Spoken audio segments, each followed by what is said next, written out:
চিনাকি ঠাইখন আৰু আপোন মানুহবোৰৰ ওচৰলৈ সম্পূৰ্ণ 5 বছৰৰ পিছত এয়া আজি মা মই আৰু আমাৰ টিকলি আহি আছোঁ আমাৰ বৰদেউতাহঁতৰ ঘৰলৈ বুলি। তাতে বা ভিনদেউ সকলো আছে, সকলোকে আজি লগ পাম বুলি আহিছোঁ। স্কুটিখনত অলপ তেল ভৰাই ল'লোঁ, লগতে খোৱা বস্তু কিবা কিবিও লৈ ল'লোঁ। এতিয়া আমি গৈ আছোঁ। ৰাস্তা কাষত ইমান ধুনীয়াকৈ ধাননিখিনি আছিলে, একদম সেউজীয়াৰে ভৰা। এনেকুৱা এটা পৰিৱেশ আজিকালি পাবলৈ বহুত টান হয়, কিন্তু আমি এইটো পৰিৱেশ উপভোগ কৰিলোঁ বাৰু আজি। ৰাস্তাটো যদিও বোকা পানীয়ে ভৰা আছিলে, তথাপিও সকলো আওকাণ কৰি আমি আমাৰ যাত্ৰা আৰম্ভ কৰিলোঁ। বতৰটো এইকেইদিন ইমান বেছি বৰষুণ যে কিছুমান জাগাত ৰাস্তাবোৰ বহুত বেছিয়ে বেয়া হৈ গৈছে। বাৰু একো নাই, আমি কাষে কাষে গৈ আছোঁ আৰু। আগতে বন্ধ বুলি ক'লে বা গৰম বন্ধ হ'লে এই ঠাইখিনিলৈ খুব অহা হয়। কিছুমান পুৰণি স্মৃতি কিছুমান জেগাৰ লগত বহুত বেছিকৈ মিলি থাকে। সেইটো কাৰণে সেই জেগাবিলাকলৈ পুনৰ যাব পালে কিবা এটা ভাল লাগে, নহয় জানো?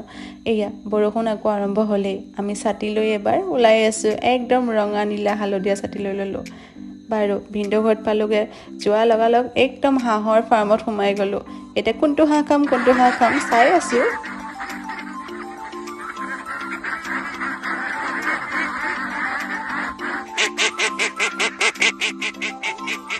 হাঁহকেইটা দেখি মাৰিব মনেই নাযায়, কিন্তু মই আকৌ হাঁহৰ মাংস খাই বিৰাট ভাল পাওঁ।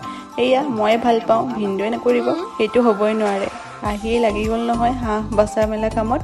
মই ভাবিলোঁ আজি জুইতে খানাটো বনোৱা যাওক, সেই বুলি ঘৰৰ পিছফালে জুহালতে জুইতে খানাটো বনোৱা আৰম্ভ কৰিলোঁ। হাঁহৰ লগত কোমোৰা, এইটোতো মজা কম্বিনেশ্যন। সেইটো কাৰণে কোমোৰা এটাও কাটি ল'লোঁ। আজি সকলোখিনি ময়ে ৰান্ধিছোঁ। ৰান্ধিটো ভালেই পাওঁ, য'তে যাওঁ ত'তে আৰু সোমায়ে যাওঁ কিটচেনত। ৰান্ধি ভাল পোৱাৰ লগতে মই খুৱাই বেছি ভাল পাওঁ। সেইটো কাৰণে মই য'তে যাওঁ ত'তে মই নিজেই লাগি ভাগি কৰি খাই ভাল পাওঁ। এয়া হাঁহৰ একদম ৰঙা ৰঙা তেজাল বনাই আছোঁ।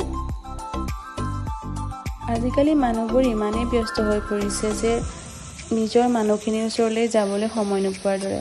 তথাপিও সময় মিলাই কেতিয়াবা যাব লাগে, কাৰণ সম্পৰ্কবিলাক আজিকালি ইমানেই দূৰ হ'ব লৈছে, এনেকুৱা লাগে কি ছ'চিয়েল মিডিয়াত বা হোৱাটছআপ ষ্টেটাছতে সীমাবদ্ধ। বাৰু আমি আমাৰ খানাটো ধুনীয়াকৈ বনাইছোঁ। জুইত বনোৱা মাংসৰ সোৱাদটোও বৰ বেছি ধুনীয়া, সেইটো কাৰণে জুইতে বনাইছোঁ। কালাৰটো ধুনীয়া আহিছিলে, খাবলৈও ভাল হৈছিলে। বাকী আমাৰ এইজনী বা হয়, বায়ে খানাটো আজি বাঢ়িছে মেলিছে। ঘৰৰ পিছফালে আমি চব বহি ল'লোঁ। এনেকৈ মাটিত খানা খাই ভাল লাগে, নহয় জানো? এয়া আমাৰ টিকলিকে আজি ওলাই দিছোঁ, খোৱা চাই দেখাই দিছোঁ। এইখিনি মই ভাবিছিলোঁ কুঁহিয়াৰ গছ, কিন্তু গম পালোঁ কুঁহিয়াৰ গছ নহয়, ঘাঁহনিহে বোলে। এয়া মাহঁতৰ আৰু কথা আড্ডা শেষেই নহয়। চাইকেল চলোৱাই নাই বহুত দিন নহয়, এয়া আজি ভাবিলোঁ কি চাইকেল চলাওঁ বুলি।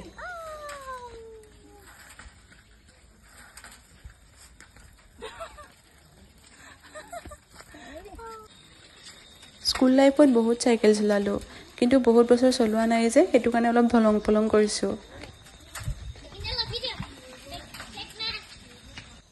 চাইকেলখনত বোলে ব্ৰেক নাছিলে বোলে। পোৱালিটোৱে মোক বাৰে বাৰে কৈ আছে, ব্ৰেক নাই কিন্তু দেই, পৰিবা, লাহেকৈ যোৱা।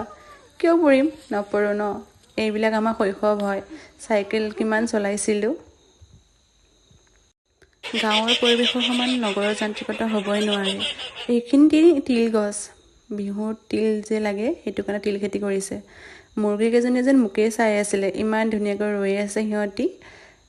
এনেকৈ আজি দিনটো পাৰ কৰিলোঁ। আহোঁতে সন্ধিয়াই হ'ল। এয়া কাছিজন ওলালেই নহয়, নামঘৰত দবাও মাৰিলে, দেৰিয়েই হৈ গ'ল। আমি আকৌ পুনৰ আমাৰ ঘৰলৈ বুলি যাত্ৰা কৰিলোঁ।